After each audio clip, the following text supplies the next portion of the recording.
The Twisted Mirror podcast presents sonically immersive genre and mind-bending horror stories that reflect the deepest, darkest recesses of the human psyche. These tales aren't just designed to make you double-check your locks at night, but instead will have you questioning whether or not you have already welcomed the monster through your front door.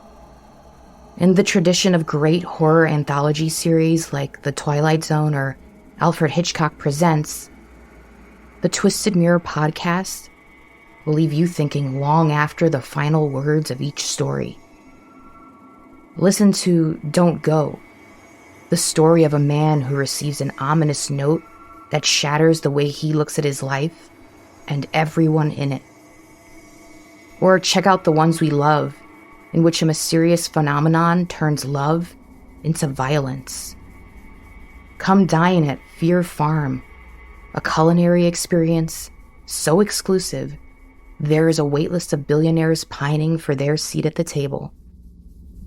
Looking into the reflection of a warped world, just slightly different than our own, you'll begin to find the lines blurred between the world you know and its reflection in the Twisted Mirror. You can listen to Twisted Mirror wherever you listen to podcasts, or go to twistedmirrorpodcast.com for more information. You're listening to True Crime Feed.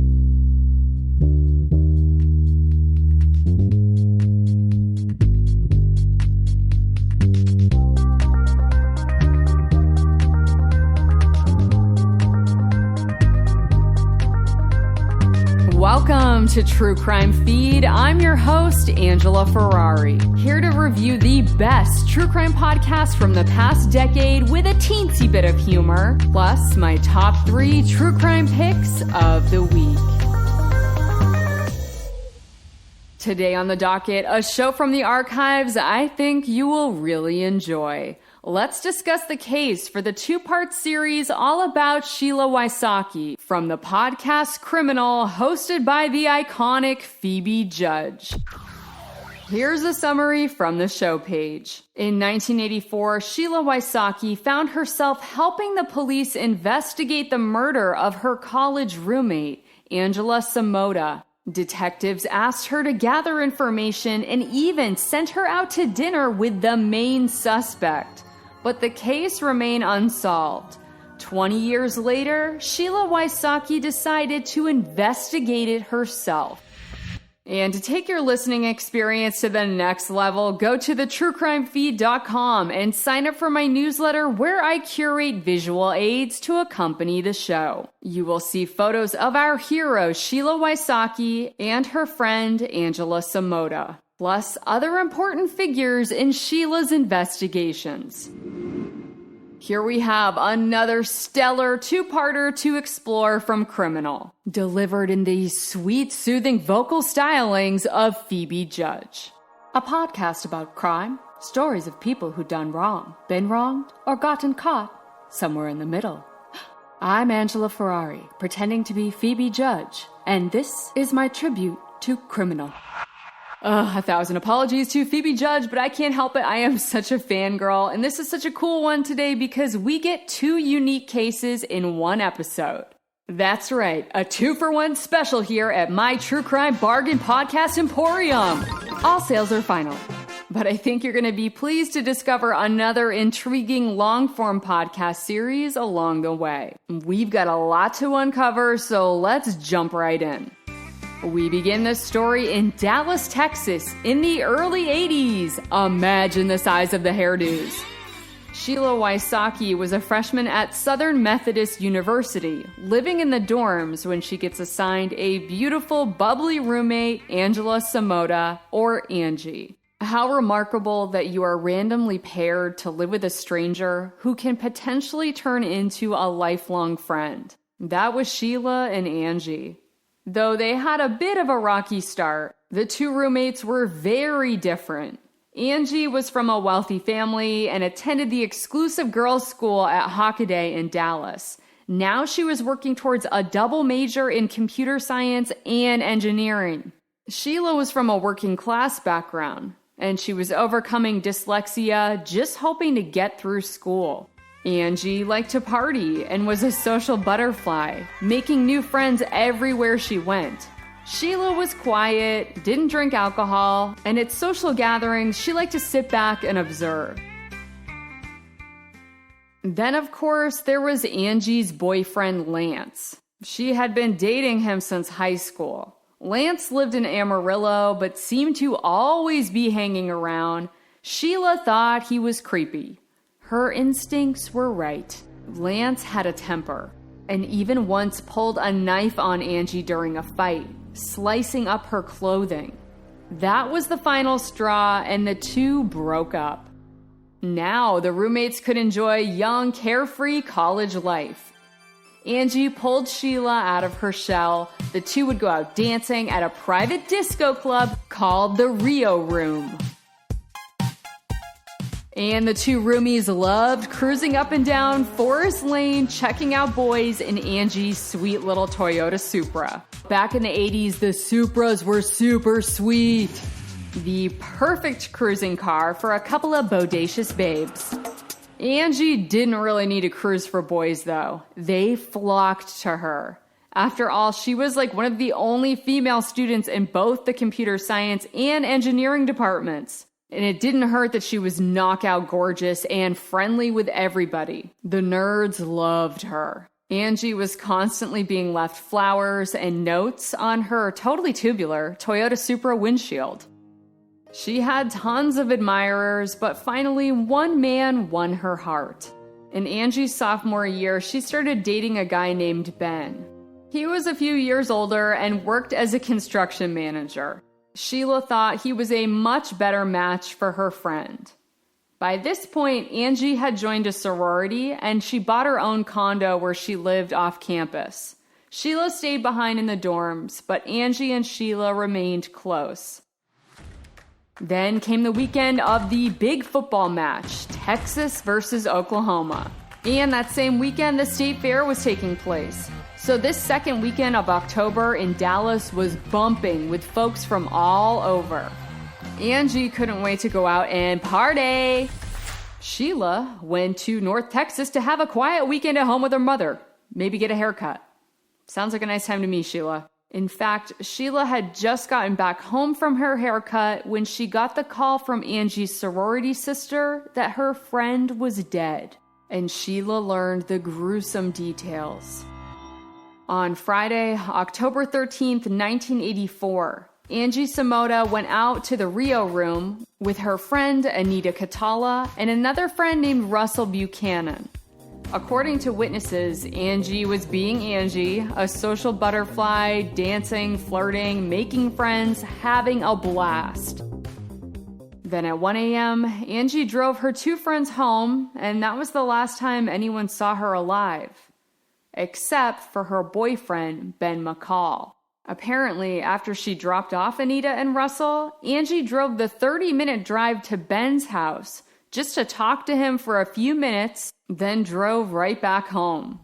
Ben goes on to claim that shortly after 2 a.m., he got a phone call, and it was Angie. She was acting strange, saying that there was a man inside her condo because he had asked to use the bathroom and borrow the phone. Then the call cut out.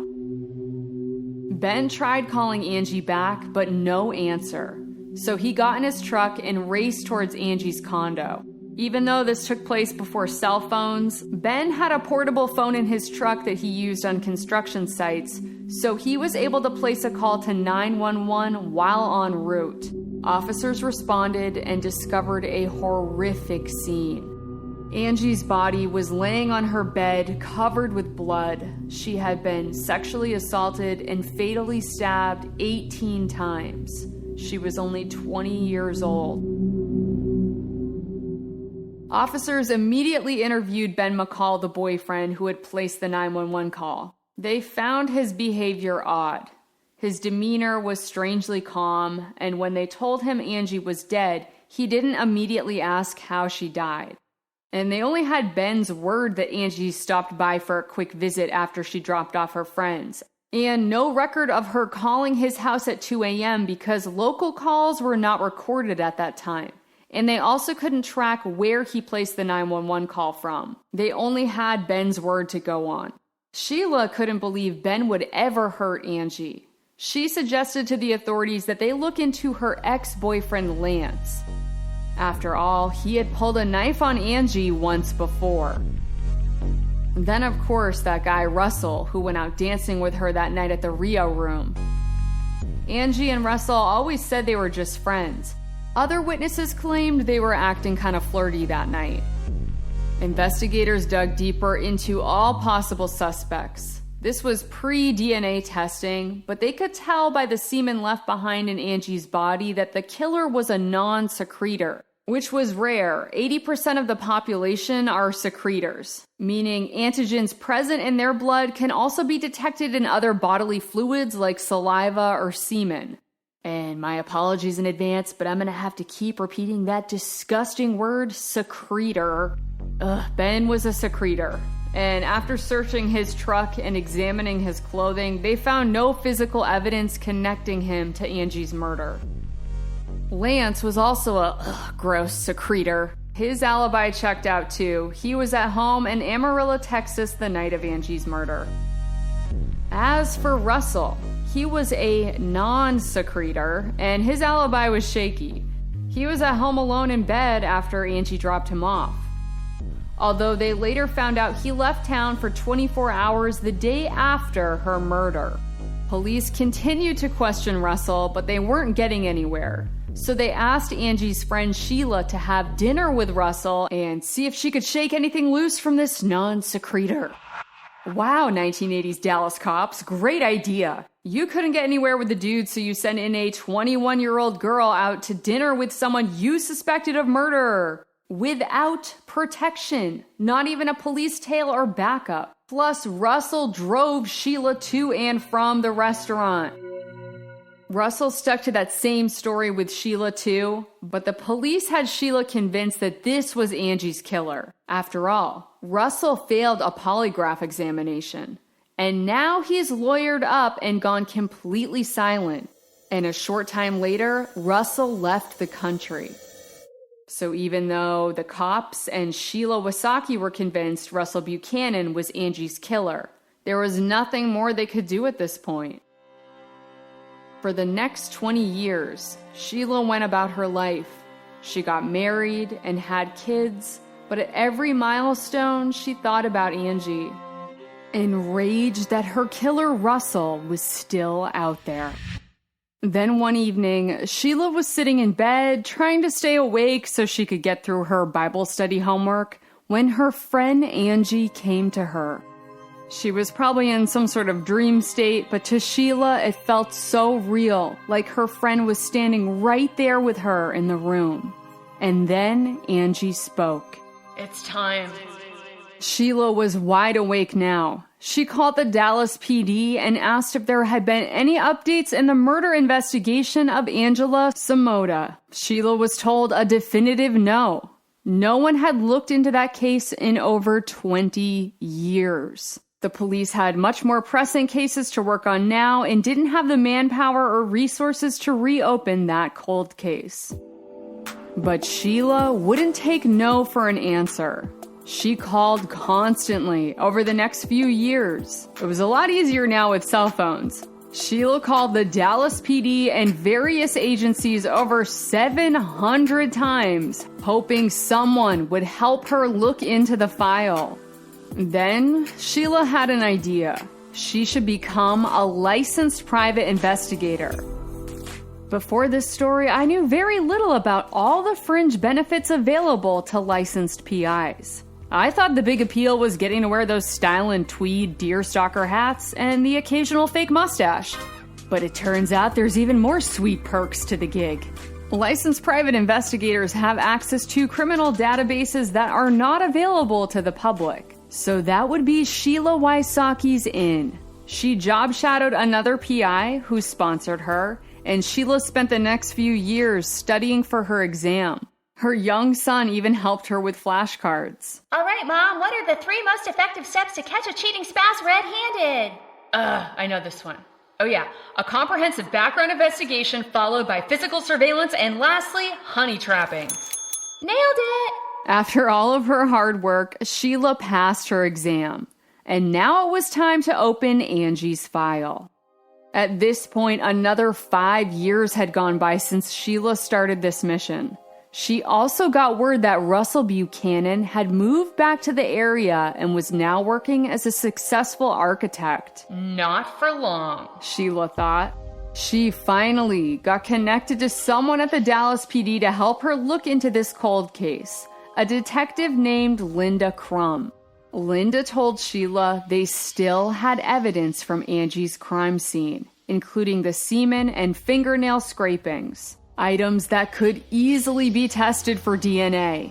This was exactly what she needed to take down Russell Buchanan once and for all. The DNA results came back. They found their match, and guess who it was? Donald Bess. What? Who the is Donald Bess? Sheila had never heard this name before, but blood, semen, and nail scrapings from Angie's crime scene all tested positive for DNA from Donald Bess. Back in 1984, Bess was 36 years old, wandering around the Dallas area on parole after serving time for sexual assault and kidnapping charges. He must have knocked on Angie's door and asked to use the phone. And this being the 1980s and Angie being Angie, she kindly let him in, opening the door to her killer. All this time, over 25 years, Sheila had always believed what the original cops told her, that Russell Buchanan was the man who killed her friend Angie. She wanted him convicted and sent to death row. But Russell had been telling the truth the whole time. If he hadn't gotten a lawyer, he would probably be sitting in jail right now, wrongfully convicted for Angie's murder. Sheila still feels guilty to this day for harboring those thoughts about Russell. Thankfully, the physical evidence had been preserved all these years and finally led them to the true killer. In 2010, Donald Bess went on trial for Angela Samota's murder.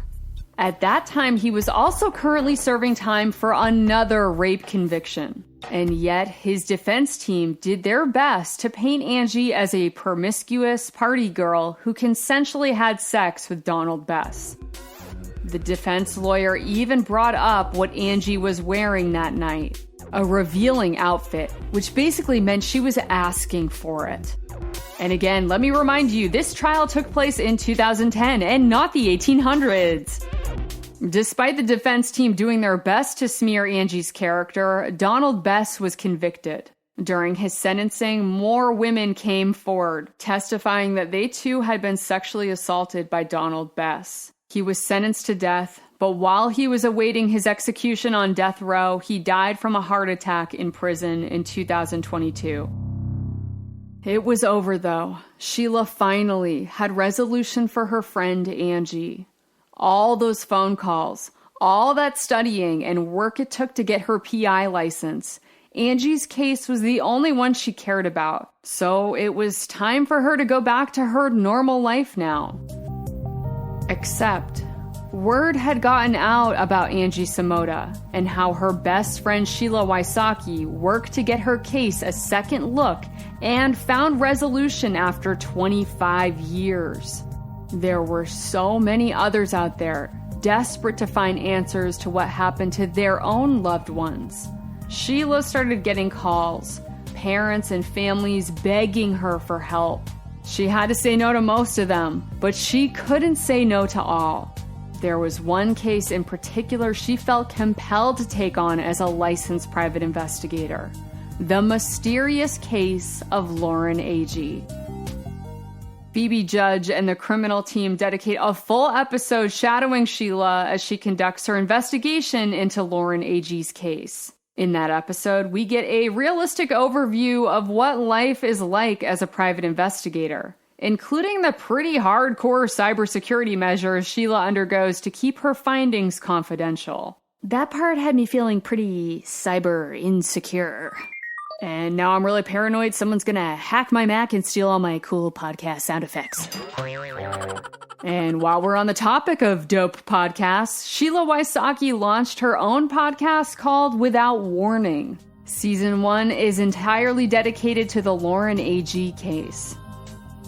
If you are looking for definitive answers fast, Without Warning might not be for you, but if you really want to know what it's like to be a PI working a case and get into all those nitty-gritty details, crowdsourcing info, and having that real-time ride-along experience, you will love this show, especially season 1. Lauren's mother, Sherry Smith, was desperate for answers after investigators originally ruled her daughter's death an accident. Sheila worked this case with 2 other PIs, both named Michael. So let me give you a quick overview of Lauren A.G.'s story. In July 2015, 21-year-old Lauren A.G. was on summer break from college where she was studying criminal science. Lauren and her longtime friend, Hannah Palmer, attended Wake Fest at Center Hill Lake in Tennessee. It's kind of a funky lake, originally created in the 1940s for electricity by damming up a section of the Caney Fork River. So Center Hill Lake has all these winding, twisting curves to it, plus waterfalls and steep cliffs. It's a popular spot for fishing, camping, and of course, extreme water sports.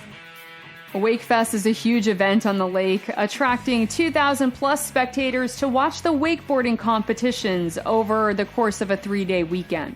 On Friday, July 24th, 2015, Lauren and Hannah met up with a guy named Aaron Lilly, who Hannah was romantically involved with, and his friend Chris Stout. They attended lakeside parties and watched events during the day, and then set up camp for the night.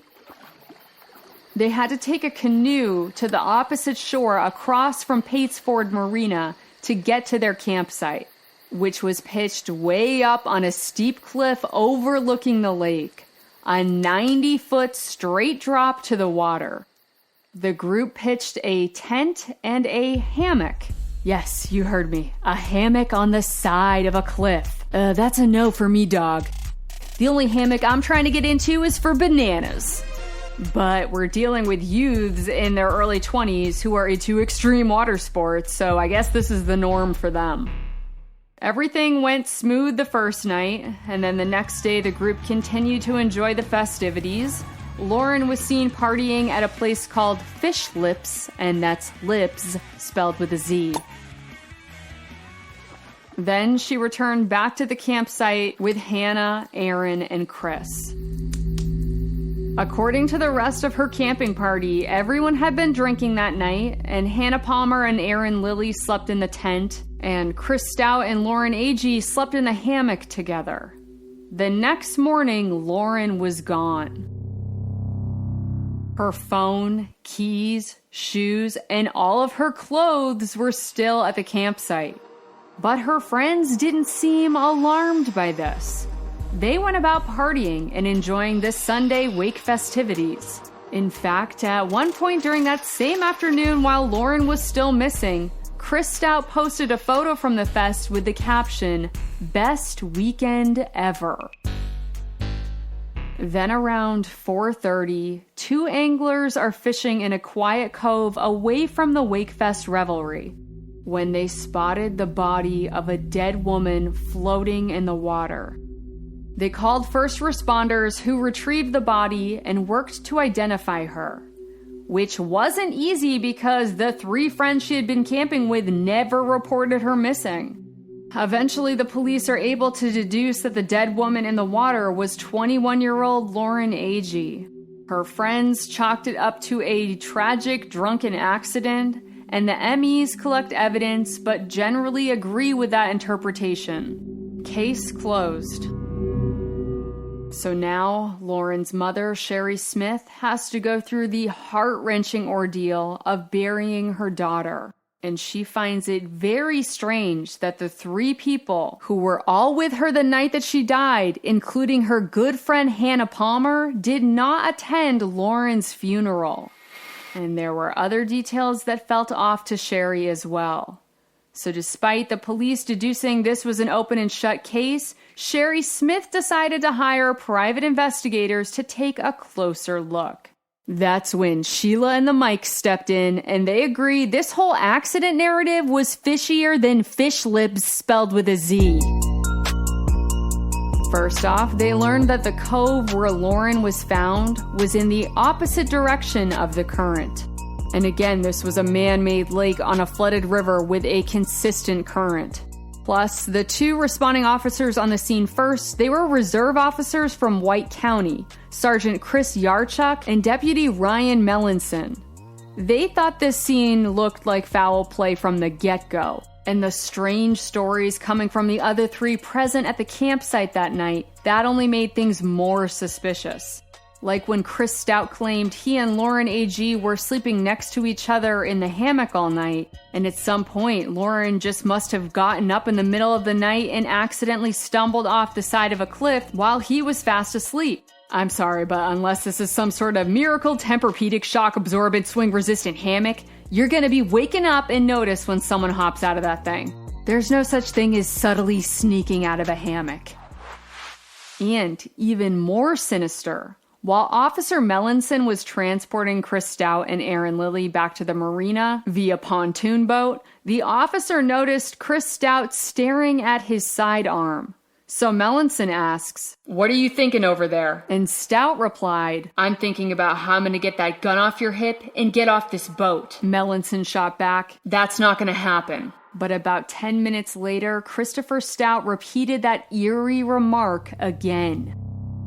But even though Officers Yarchuk and Melanson were the first to respond and immediately suspected foul play, this was not their jurisdiction. So they had to hand all of their info over to the DeKalb County Police. The White County officers were later appalled that the DeKalb Police ruled this an accident, ignoring so many glaring signs of foul play. Their hands are tied until Sheila and the Mikes come in. The team tested out the story of an accidental fall by taking a dummy the same height and weight and tried repeated attempts to push it down the cliff into the water. They repeated this experiment over 50 times. Every single time, the dummy got caught on branches on the way down and never made it into the lake. So it seemed very unlikely that this was an accidental trip and fall into the water. Here's where things get even murkier. Sheila and the Mikes take another look at the autopsy report and get a second opinion from a forensic pathologist. These findings were rage-inducingly insufficient. The original examiners never did a rape kit, even though there was a photograph showing a clear bite mark on one of Lauren's breasts, and her larynx had been crushed, which is far more consistent with being choked versus falling. It was also telling what was absent from Lauren's ME report. There was no water found in her lungs. It is possible that you can dry drown and not get water in your lungs, but it is quite rare. There was also a lack of scratches and bruising present, inconsistent with falling down a cliff. Usually on the way down, a body would hit rock and brush, leaving telltale marks on the skin. Officer Yarchuk was quick to point out a strange mark on Lauren's abdomen, the shape of a perfect triangle. His theory was that Lauren was killed and her body was draped over the bow of a canoe, which has that exact same shape. He suggests someone in that camping party killed Lauren, had access to that canoe, and transported her to the cove and dumped her body. And if that body had been draped over the front of the canoe during the transport, the blood pooling post-mortem could have left a triangle-shaped mark, but the DeKalb County Police never tested the canoe. The only thing to corroborate the drunken accident story was that Lauren's BA level was 1.6, twice the legal limit, the equivalent of 3 drinks in 2 hours for a woman weighing 120 pounds. Though witnesses who were at the Fish Lips bar with Lauren that night said she didn't appear to be inebriated, just her usual happy, high-spirited self. Though one friend distinctly remembers Chris Stout aggressively hitting on Lauren. On her podcast, Without Warning, you hear more about Sheila's investigation into Hannah Palmer, Aaron Lilly, and Chris Stout. But Sheila Wysocki knows, based on her friend Angie's case, that someone may look culpable, but just because they were in proximity with the victim doesn't mean they killed her. It's really fascinating to hear the techniques that Sheila uses to build trust and get people talking. Some of the techniques maybe cross the line a little to me, but again, we're dealing with a world of private investigation, so a whole lot of gray area. Criminal convictions are never a guarantee, but PIs can still be helpful to get families answers.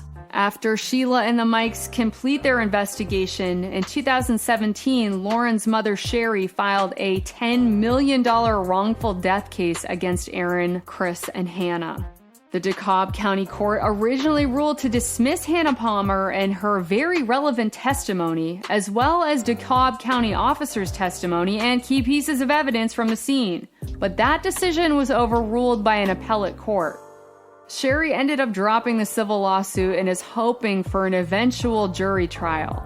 And like I said, there is so much more to this story. You can learn all about it on season 1 of Without Warning with private investigator Sheila Wysocki, the woman who refused to let her best friend's murder go unsolved, who went from housewife and mother to one of the most highly sought after PIs in the country.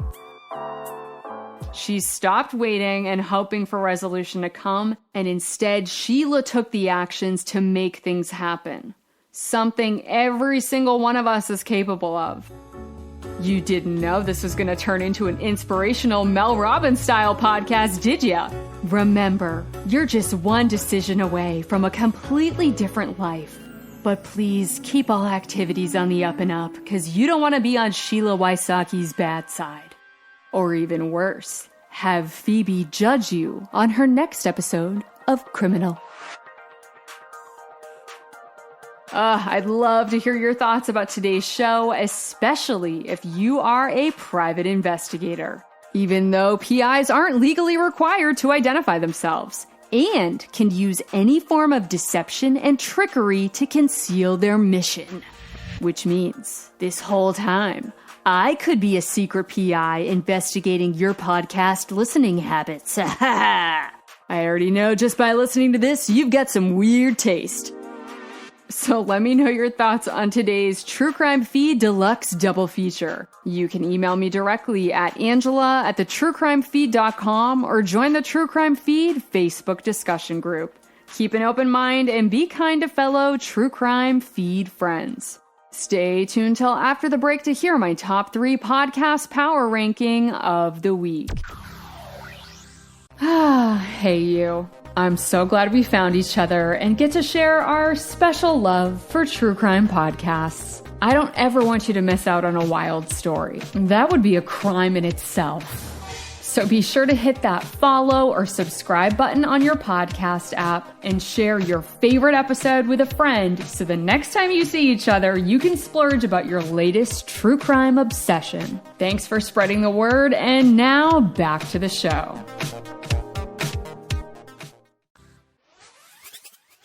And we're back. This is another one of those weeks we are in a bull market when it comes to podcasts. There are so many great ones out right now. I don't even have a miss. Instead, I have 4 shows currently trending that I think are worth a listen. I present to you this week's podcast power ranking. 4, 3, 2, 1. At the number 4 spot, we have Murder in the Hollywood Hills. Here's a synopsis from the show page. Christy Johnson was shopping at a mall in Los Angeles when a man invited her to a photo shoot for the next Bond film. That afternoon, the 21-year-old got into her little white sports car and drove to the shoot location up in the Hollywood Hills. She was never seen alive again. In Dateline's latest podcast, Keith Morrison takes us to the city of dreams for the story of a smooth-talking predator who lured young women into a nightmare with promises of fame and fortune. First episode was perfectly fine, nothing special, but the entire second episode, I was incredulous. The episode title is Man at the Mall, but it should have been titled, Wait, what? Really? So far, so decent with Murder in the Hollywood Hills.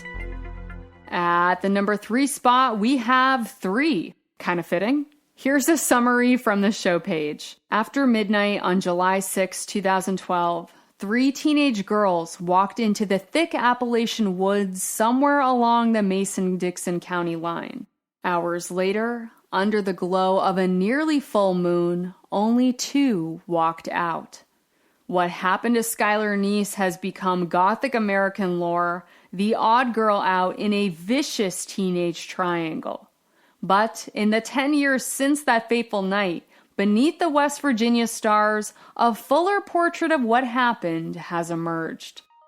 I don't know exactly how I feel about this one. All I know is I can't stop listening. Most crimes usually feel completely senseless, but this one is exceptionally mystifying and tragic. The whole time I've been clamoring for some sort of explanation to help make sense, and I was hoping we'd finally get that with episode 8 titled Why? So in this episode, we are 10 years post-trial, and we finally hear from Rachel during her parole hearing, explaining her mindset at the time. Rachel gives a very detailed explanation, but I soon realized that nothing she said helped give me any clarity. And yet I still liked the fact that this podcast goes there, continues to follow the aftermath and search for answers. We still have 2 more episodes remaining. I have no idea how they're going to close the series out, but I continue to be captivated by the podcast 3. At the number 2 spot, we have Hello, John Doe. Here's a reminder from the show page. At age 45, Steve Patterson made a shocking online discovery, his own missing persons page. Desperate to uncover why he had been included on that list, Steve called Todd Matthews, a missing persons investigator in search of answers. Together, Todd and Steve discover a sordid family past that includes long-lost relatives, kidnappings, and murders. Hello, John Doe is a winding, poignant tale that explores what it means to be lost and found. I feel like every question you have and every perspective you want to hear from, you get on this show. This is one of the heaviest stories I've heard in a long time, but my hope is that it's bringing everyone involved to a better place, shining sunlight after a lifetime of dark, lurking questions. I continue to be so grateful for Todd Matthews and his warm, kind voice guiding us through Hello, John Doe. And at the number 1 spot, we have Serial Season 4. Here's a rundown from the show page. Serial returns with a history of Guantanamo told by people who lived through key moments in Guantanamo's evolution, who know things that the rest of us don't about what it's like to be caught inside an improvised justice system. Sup, Sarah Koenig.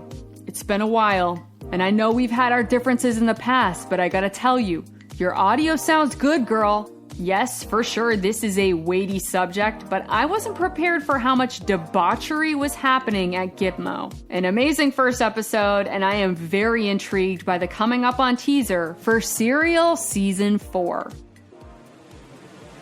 Find out next week if Serial Season 4 will hang on to that number 1 spot as the series continues, or if another show will swoop in and take its place.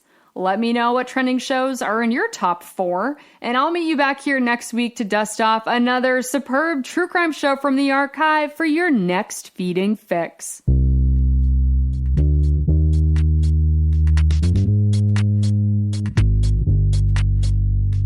And that's all for today's True Crime Feed. Don't forget to sign up for my weekly newsletter where I post links to my top 3, sometimes 4, favorite shows of the week and bring you fabulous visual aids for every episode.